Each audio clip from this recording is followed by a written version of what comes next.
Siempre decimos, a veces la realidad nos sorprende y nos estremece más que la ficción. Un caso policial que sacudió a la sociedad coreana fue llevada a la pantalla como documental por Netflix. Estamos hablando del aberrante caso Nthrum o Salas N, que consistió en el acoso, extorsión, abuso sistemático de mujeres, algunas menores, distribución de material, entre otros cargos. Es un caso que generó muchísima polémica y discusión en la sociedad sobre qué tan vulnerable estamos en las redes, la complejidad de investigar crímenes en la virtualidad.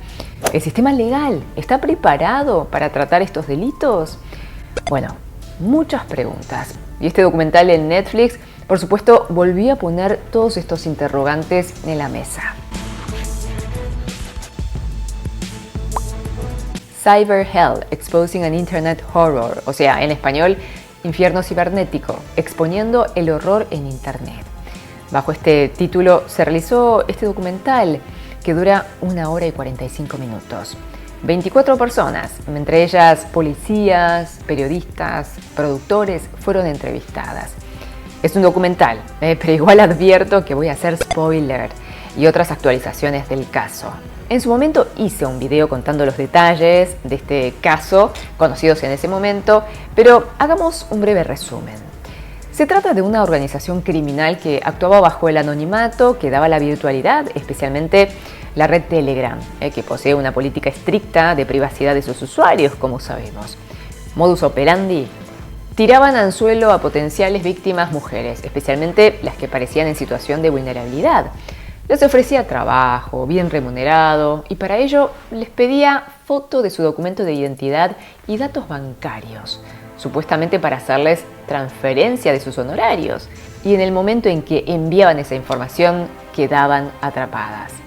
O a veces usaban la técnica de phishing, enviando un enlace diciendo que en ese sitio había fotos personales de ellas. Entonces, por curiosidad, hacían clic. Y eso era el principio de la pesadilla, porque les sacaba toda la información personal. A partir de ese momento quedaban esclavizadas a los antojos pervertidos de estos delincuentes, que les obligaba a hacer cosas innombrables e inhumanas. Eso lo grababan y lo vendían en criptomonedas.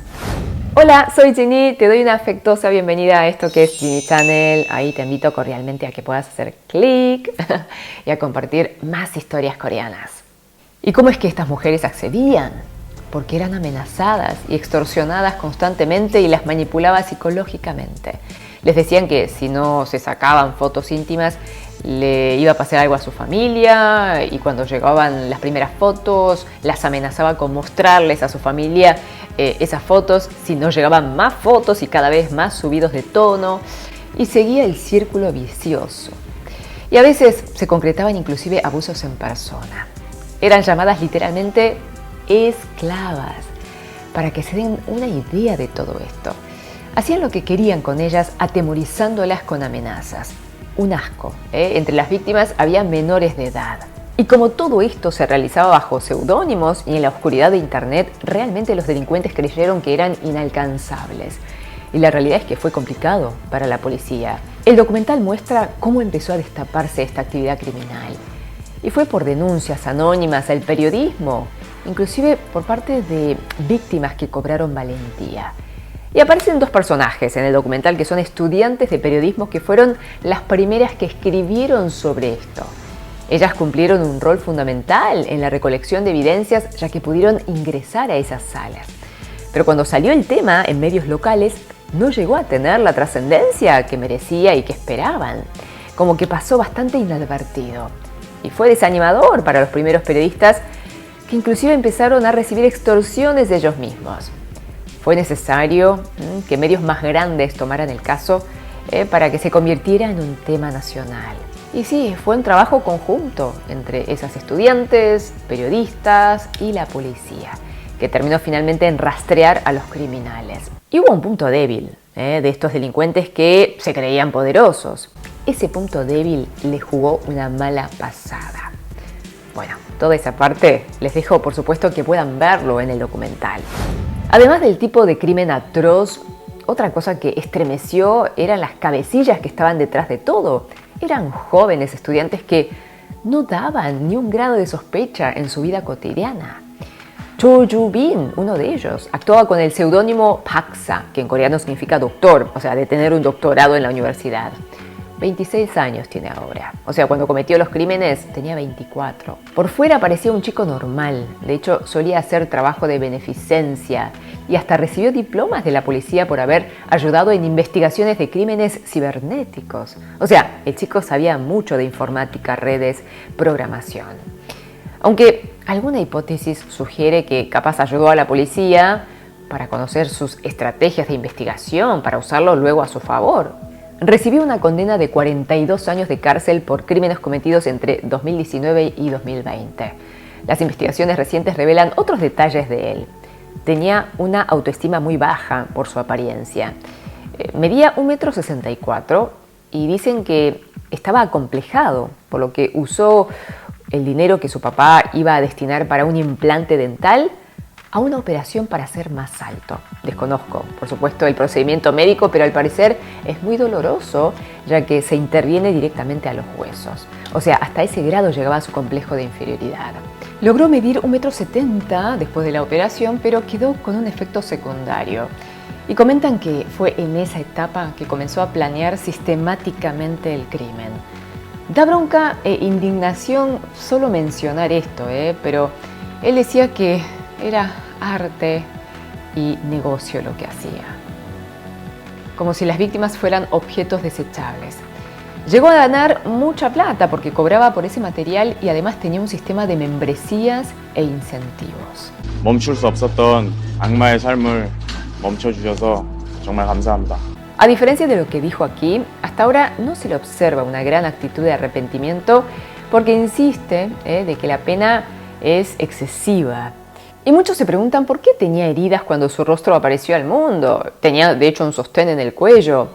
Es porque él mismo, dicen, intentó lastimarse cuando fue apresado. Boon Hyung-woo, de seudónimo Gat, fue otro cabecilla que antecedió a Baksa. También tiene ahora 26 años y él empezó más joven este derrotero criminal, desde 2017 a 2020. O sea, tenía 22 años cuando comenzó. Él recibió una condena de 34 años. Hubo muchos cómplices en la organización. Ellos han recibido penas de 7 a 15 años de cárcel. Realmente este caso destapó un gran problema que subyace en la sociedad actual, no solo en Corea.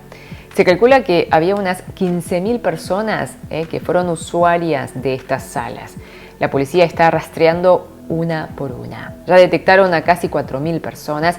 El tema es, el hecho de que existan estos criminales significa que también hay personas del otro lado que consumen y demandan este material.